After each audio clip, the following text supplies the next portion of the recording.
সালামু আলাইকুম প্রিয় গাইস, কেমন আছেন? আলহামদুলিল্লাহ, আমিও ভালো আছি। গাইস, আপনাদের নিয়ে চলে এলাম ফুলের রাজধানী যশোর।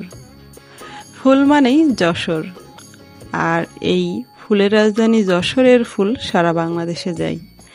আজ সেগুলাই দেখতে আমরা চলে এসেছি যশোরে, যশোর জেলার ঝিকরগাছা উপজেলার গোদখালিতে। তো গাইস, আপনারা দেখতেই থাকুন এই সুন্দর মনোরম পরিবেশের ফুলের রাজ্য যশোর। আমি তো এসেই এক প্রকারে পাগল পাগল হয়ে গেছি। ফুল দেখলে আমার যিনি কেমন লাগে, আপনাদেরও কি সেম হয়? হ্যাঁ বন্ধুরা, আমি জানি প্রত্যেকটা মানুষেরই ফুল প্রিয়। ফুল দেখলেই যেন হুঁশ হারা। তবে এত ফুল একসাথে এ তো অসম্ভব। এটা সম্ভব করতে একমাত্র যশোর আসলেই আপনারা দেখতে পাবেন। তো গাইস, প্রথমে আমরা চলে এসেছি ফুলের রানী গোলাপ। অসম্ভব সুন্দর মাঠ ভরা এই গোলাপগুলো। যশোর মানেই ফুল, তবে এত সুন্দর হয় ভাবাই যায় না। এত সুন্দর পরিবেশ, ওয়াও! তো গাইস, ফুল দেখতে আপনারা অবশ্যই চলে আসবেন এই ফুলের রাজধানী যশোর। বাংলাদেশের জনপ্রিয় একটি জেলা যশোর জেলা। আমরা যেখানে এখন দাঁড়িয়ে আছি এটা একটি গোলাপের বাগান, আর গোলাপের বাগানটা অসম্ভব সুন্দর। এখানে আসলে অনেক পিক ওঠা যাবে, ভিডিও করা যাবে। আর এখানে ঢুকতে কিন্তু টিকিট লাগে। তো গাইস, এখানে অনেক রকম ফুল আছে, শুধু গোলাপ নেই, সব রকমের ফুলের চাষই এখানে হয়। আর আমরা যেখানে এখন দাঁড়িয়ে আছি এখানে বেশ কয়েক রকমের ফুল আছে। আপনারা এক এক করে দেখতে থাকুন এই ফুলগুলো। আমার বেশ কয়েকটা প্রিয় ফুলের মধ্যে এই সূর্যমুখী ফুলটা অনেক প্রিয়, অনেক ভালো লাগে। আর এখানে বেশ সুন্দর করে এগুলা পরিপাটি করে রেখেছে দর্শকদের জন্য। মাঠ ভরা ফুল, তবে মাঠে ক্ষেত মালিকেরা খুব একটা দর্শকদের যেতে দেয় না, কারণ তারা তো ওগুলো চাষ করতেছে। আর যারা দেখতে আসে তারা অবশ্যই এগুলোর মধ্যে ছবি উঠতে চাইবে, ভিডিও করতে চাইবে। সেক্ষেত্রে ফুল চাষিদের একটু অসুবিধা হতে পারে। দেখতে দেখতে আমরা গাঁদা ফুলের বাগানে চলে এসেছি। গাঁদা ফুলগুলো কিন্তু গাছগুলো কিন্তু খুব বেশি বড় না, কিন্তু অনেক ফুল ফুটেছে। এখানে ঢোকাও কিন্তু সমস্যা, আমরা একটু বলে কয়ে ঢুকেছি। তবে অনেক সুন্দর ছিল ফুলগুলো।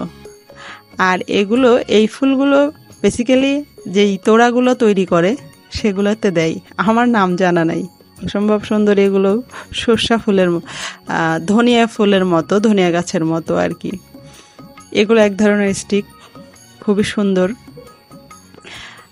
যশোরে আপনি যেদিকেই তাকাবেন সেদিকেই শুধু ফুল আর ফুল।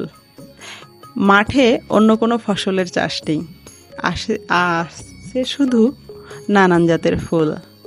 যেদিকেই তাকাবেন গোলাপ, রজনীগন্ধা, জারবেরা, আরও অনেক প্রজাতির ফুল। মাঠ মানেই মনোরম পরিবেশ, আর মাঠ মানেই প্রকৃতি। তবে আমরা যেতে যেতে একটু পানি পিপাসা লেগেছে, তো এখানে দেখলাম একটা পানির কল আর কি, স্যালো। তো খেয়ে নিলাম এখান থেকে একটু পানি। আমরা এখন চলে এসেছি আরও একটি বাগানে। এখানে ফুলগুলা খুব বেশি নয়, ডালগুলো সেটে দিয়েছে। তো এখান দিয়ে আমরা একটু গাঁদা ফুলের বাগানে যাচ্ছি। যশোরের এই ফুলের সিজন বেশিরভাগ সৌন্দর্যই শীতে হয়। তো শীতে আসলে বেশি সৌন্দর্য দেখতে পাবেন, তবে শীতে আসা একটু কষ্ট। মার্চ মাসে ফুলের দাম অনেক কম হয়, আর ডিসেম্বর, জানুয়ারি, ফেব্রুয়ারি এই সময়ে ফুলের দাম অনেক বেশি থাকে। এখানেও একটি সুন্দর গাঁদা ফুলের বাগান। আসলে আমরা বেশ খানিকটা হেঁটেছি, কয়েক বিঘা জমি হেঁটেছি। যেদিকেই তাকাই সেদিকেই ফুলের বাগান, যেদিকেই তাকাই সেদিকেই গোলাপের বাগান। ওয়াও! মানে আল্লাহর প্রকৃতি যে এত সৌন্দর্য, এই প্রকৃতির কাছে না আসলে বোঝা যাবে না। আর জারবেরা ফুল মানেই পাগল পাগল। এখানে খুব সুন্দর করে তোড়া বিক্রি করতেছে, আমি একটা নিয়ে মাথায় দিয়ে দিছি। আর ফুলের বাগানগুলো অসম্ভব সুন্দর, তার সাথে অসম্ভব সুন্দর এই দোকানগুলো।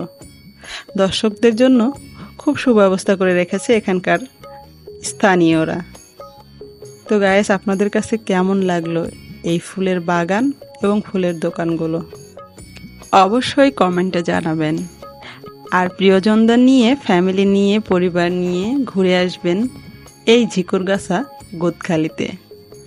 তো গাইস, কেমন লাগলো আপনাদের কাছে এই ঝিকরগাছা গোদখালি অবশ্যই কমেন্ট করবেন। আর আমার প্রত্যেকটা ভিডিওর আপডেট পেতে অবশ্যই আমার চ্যানেলটিকে সাবস্ক্রাইব করে নেবেন, আপনাদের পাশে থাকা বেল আইকনটি বাজিয়ে। সবাই ভালো থাকবেন, সুস্থ থাকবেন, দোয়া করবেন আমার জন্য। সবাইকে